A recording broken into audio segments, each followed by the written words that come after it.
그리고 또 하나 5대 원칙, 인사 5대 원칙에 들어가는 건 아닌데 딸 유학 시절에 그 안랩 미국 지사 네. 의심스러운 영업 활동, 그게 바로 영업 실적이 전혀 없는 네. 그게 바로 영업 배임, 활동. 예, 배임죄로 걸려요. 그렇죠. 형사처벌 각이에요. 각. 예, 가능성이 있다는 예. 뜻인데 이렇게 그 인사 5대 원칙에 이 안철수 대표 말에 따르면 그 쓰레기통에 들어간 문재인 정부의 인사 5대 원칙을 안철수 대표에게 적용해 보면 네. 우리가 그냥 그 잠깐 지금 그 찾아본 거잖아요. 네. 뭐 이렇게 깊이 있게 뭐 조사하고 뭐 정리한 것도 아닌데 그렇죠. 상식적인 수준에서. 그 말 나온 김에 한번 찾아볼까 해서 찾아본 게 이 정도 나온 거예요. 안철수 대표를 그 청문회를 통해서 검증할 수 있다면 제가 자원봉사로 가고 싶네요. 이미 쓰레기통에 들어앉아 계시는 분께서 이런 막말하시면 안 되죠. 본인이 쓰레기통이에요. 본인이. 저는 그렇게 생각해요. 불쌍한 거는 안철수 대표가 당대표가 이번에 대법원장하고 헌법재판소장 후보자들에 대해서 아주 칼을 갈고 있는 듯한 분위기인데 아이고 안철수 씨 그러다가 다칩니다. 그러니까 안철수 대표가 마음을 크게 먹고 있는 거는 충분히 이해하겠어요. 당 대표가 됐으니까. 국가와 민족을 위해서. 당 대표급 당 대표 수준에 걸맞는 어떤 발언을 해야 되고 그 정도의 이슈를 다뤄야 되기 때문에 이런 정도의 그 강도로 이런 정도의 세기로 발언을 하는 거는 이해하는데 너무 현실하고 동떨어져 있는 거죠. 지금 자기 그 당 대표를 위시한 당 지도부 중에 본회의장에 들어갈 수 있는 사람이 누가 있어요? 그리고 상임위원회에서 참여할 수 있는 사람이 누가 있어요?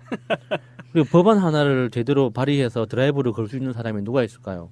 아무도 없거든요. 한 명 있죠. 현직 의원이 한 분 계시니까 있기는 한데 안철수 대표를 위시한 나머지 최고위원들 할 수 있는 게 사실 없거든요. 이게 이런 식으로 지금 홍준표 대표처럼 말만 계속 할 수밖에 없어요. 맞아요. 말만. 그러면은 어느 순간 더 센 발언을 해야 되는 거죠. 이거보다 더 센 발언, 더 정확하고 날카로운 발언들을 해야 되는데 그 발언의 수준을 보면 이제 앞으로 우리가 알 수 있을 거라고 봐요. 안철수 대표의 정치적 수준을. 그 사람이 사용하는 언어 수준을 보면서 우리는 그 홍준표 대표를 통해서 다들 확인하고 있잖아요. 아, 떨어지는구나. 급이 낮구나 하는 거를 우리가 진짜 몸소 느끼고 있잖아요. 보좌진들이 써준 원고 외에 드러나는 글과 글 사이의 맥락에 드러나는 태도들과 그 사람의 행동들을 통해서 그 사람의 수준이 계속 드러나고 있잖아요. 이번에도 안철수 대표가 지금 그 이전에 안철수가 국민의당 대표를 할 때 하고 지금 문재인 정부인 상황에서 당 대표를 할 때 하고 또 다른 상황이 됐으니까 이 정말 적나라하게 그 수준이 드러날 거라고 봐요. 그래서 당분간은 좀 재미있어질 것 같은데 연말 지나면은 너무 슬퍼질 것 같기도 해요. 국민의당 당대표 선거 시즌에 채널 A TV를 틀었는데 거기서 채널 A에서 대놓고 그러더라고요. 국민의당 반장선거. 자막을 그렇게 달고 진짜 멘트를 그렇게 해요. 반장선거 한다고. 그러니까 안철수는 지금 반장이고 당대표가 아닌 것 같고요. 비교를 해서 좀 하나 읽어드릴게요. 추미애 여당 대표가 트윗에 쓴 글입니다. 좀 이 정도 레벨은 돼야 돼요. 예산은 숫자로 표시된 정책이다. 문재인 정부는 양극화, 저성장, 높은 실업률 속에서 일자리, 복지, 교육 등 사람에게 투자하고 강한 안보를 뒷받침하는 내년 예산안 429조 원을 편성하였다. 국민의 혈세를 오로지 국민과 민생, 국가의 안위를 위해서 써야 한다.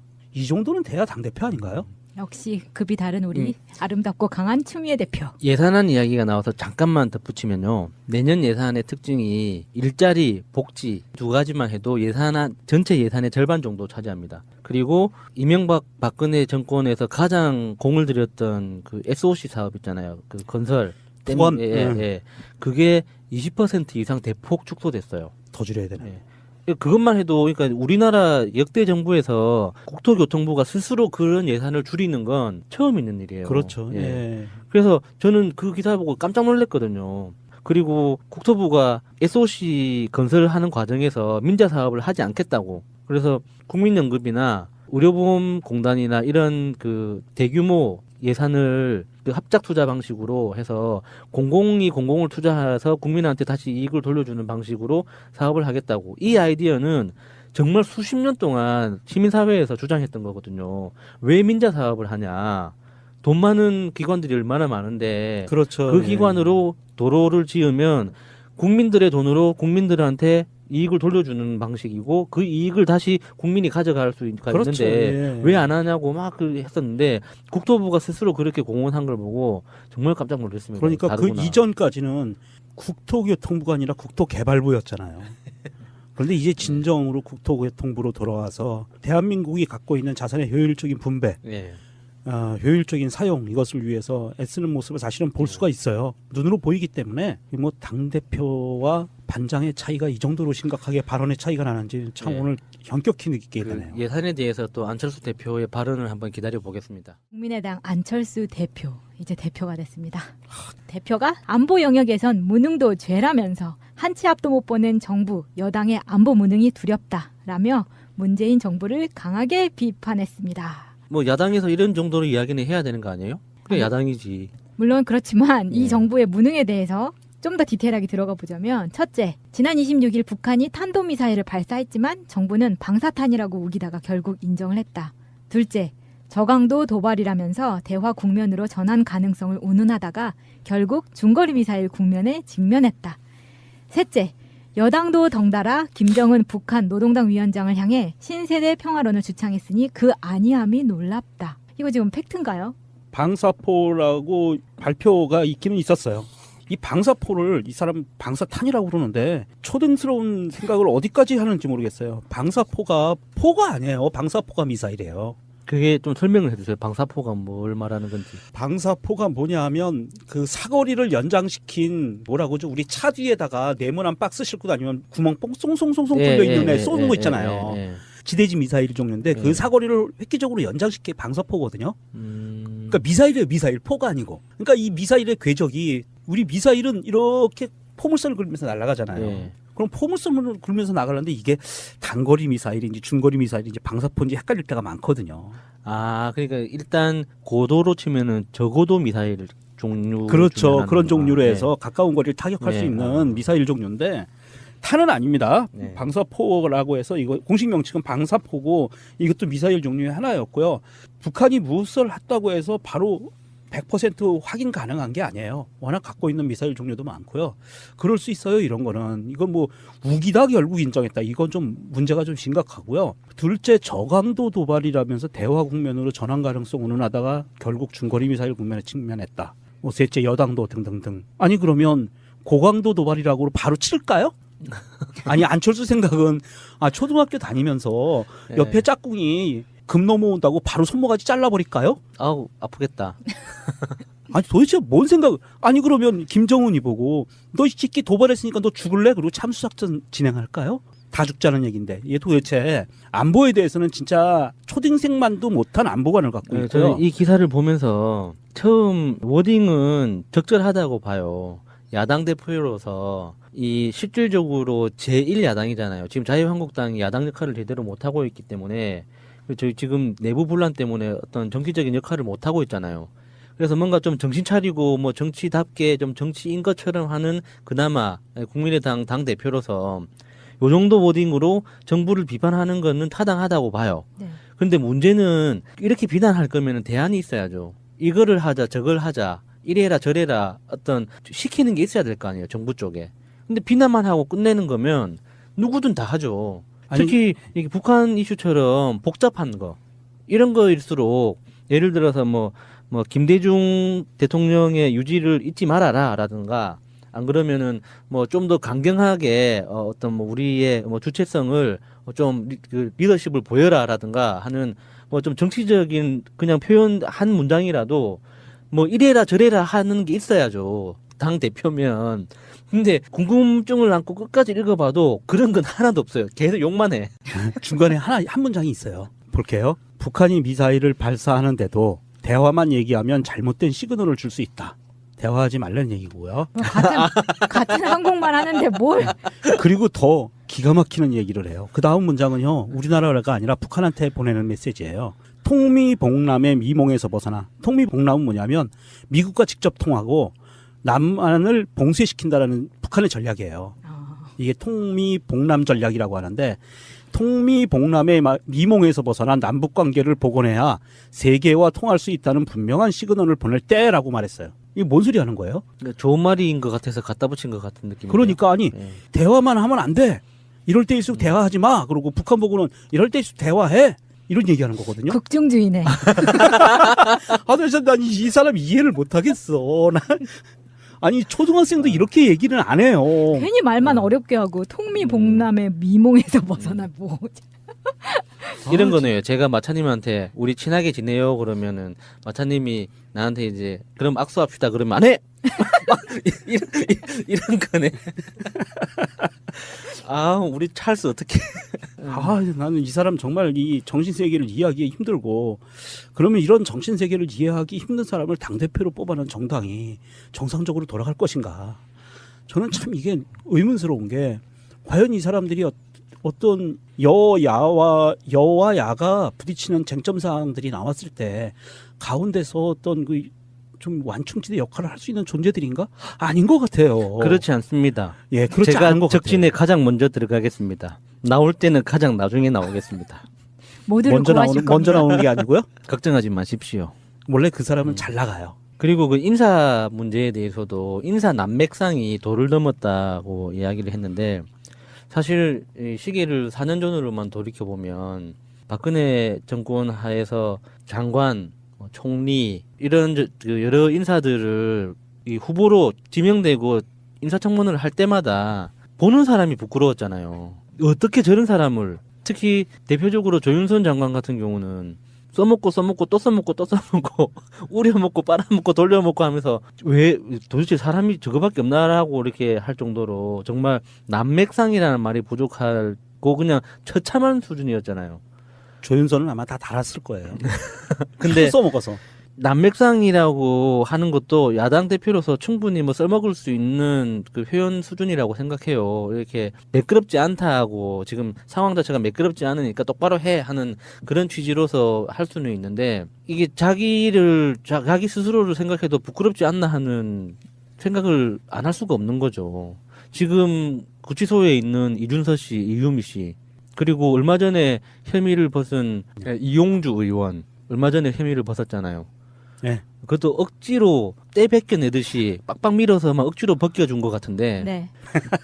그런 상황에서 어떤 그 사람 문제에 대해서 이런 식으로 표현하는 거 말하면서도 좀 부끄럽다고 생각하면은 당 대표 못 하겠죠? 아마 떳떳하게 이야기했을 겁니다. 뭐 인사 5대 원칙은 쓰레기통에 들어간 지 오래라고. 아니 역대 정부 중에서 장관 인사에서 이렇게 이 정도로 그래도 훌륭하게 지나간 예가 있었나요?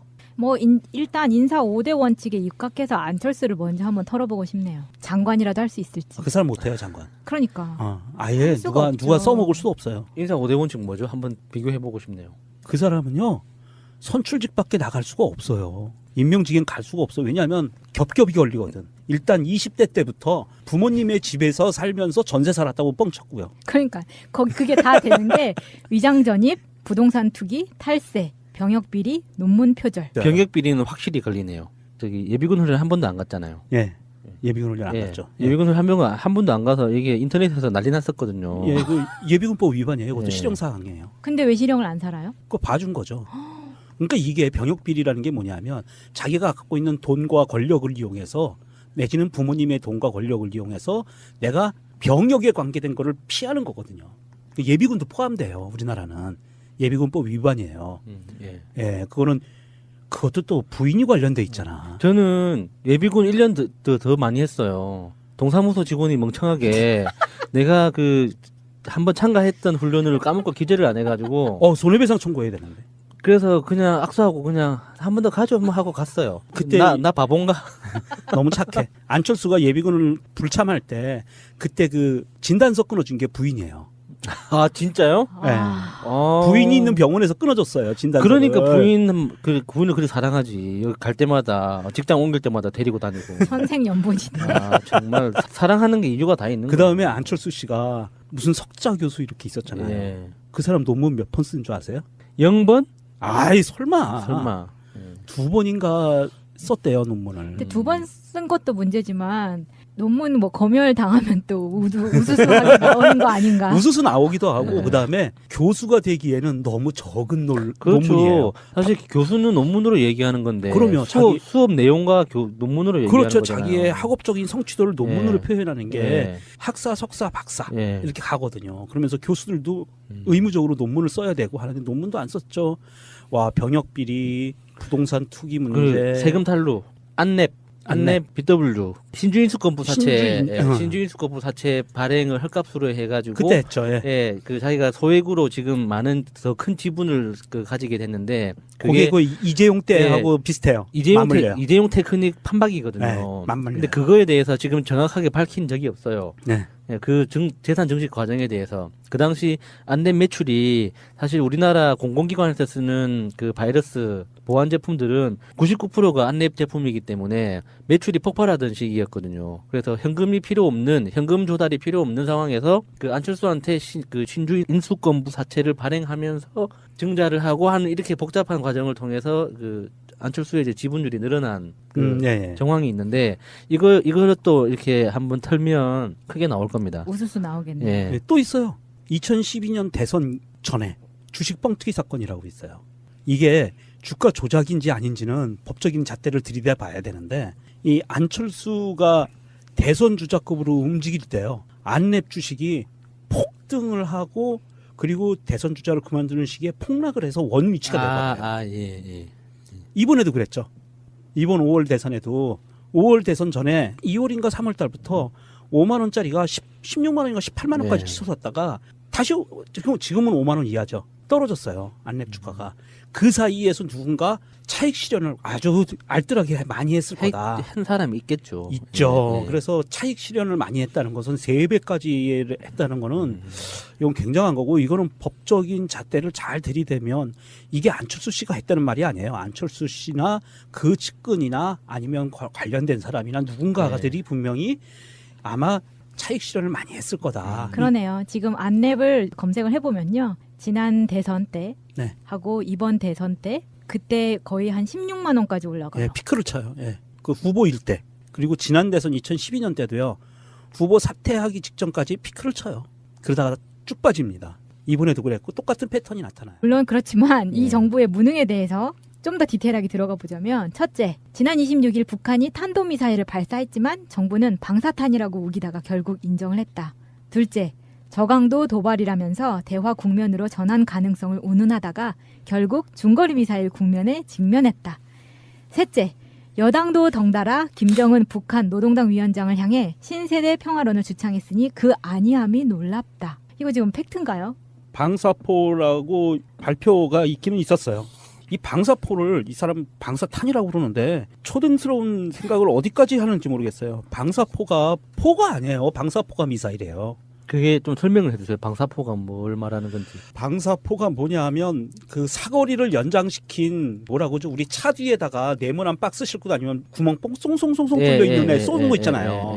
지대지 미사일 종류인데 그 사거리를 획기적으로 연장시킨 방사포거든요. 그러니까 미사일이에요. 미사일 포가 아니고. 그러니까 이 미사일의 궤적이 우리 미사일은 이렇게 포물선을 그리면서 날아가잖아요. 예. 그럼 포물선을 그리면서 나가려는데 이게 단거리 미사일인지 중거리 미사일인지 방사포인지 헷갈릴 때가 많거든요. 아, 그러니까 일단 고도로 치면은 저고도 미사일 종류. 그렇죠. 그런 종류로 네. 해서 가까운 거리를 타격할 네. 수 있는 미사일 종류인데 탄은 아닙니다. 네. 방사포라고 해서 이거 공식 명칭은 방사포고 이것도 미사일 종류의 하나였고요. 북한이 무엇을 했다고 해서 바로 백사 보고 깜짝 놀랐거든요.